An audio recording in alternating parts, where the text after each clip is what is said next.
À quel point Loki le prince maudit est-il puissant? Pour commencer, il possède l'une des plus grandes primes de tout One Piece, à savoir 2,6 milliards de berries. C'est littéralement plus que la prime de Barbe Noire lorsqu'il est devenu empereur. Et le pire, c'est que cette prime date d'il y a 6 ans, car entre-temps Loki était inactif vu qu'il était emprisonné, donc ça nous donne déjà un petit aperçu de sa puissance. Loki, c'est tout simplement l'homme le plus fort d'Elbaf. Elbaf, qui on rappelle, est la nation la plus puissante du monde, une nation de guerriers et de combattants.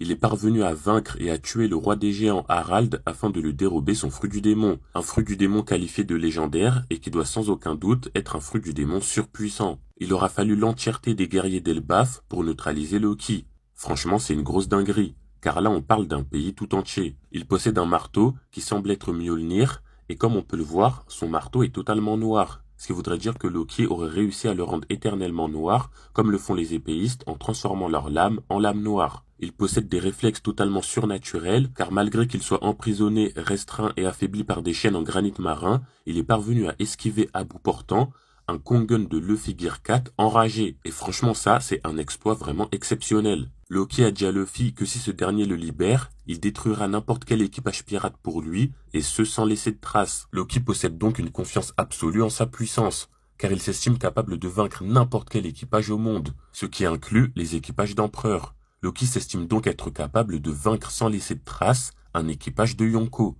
C'est une grosse dinguerie, car même en admettant que Loki se surestime, ça en dit très très long sur sa puissance. Et enfin, Loki est tout simplement dit comme étant capable de détruire le monde.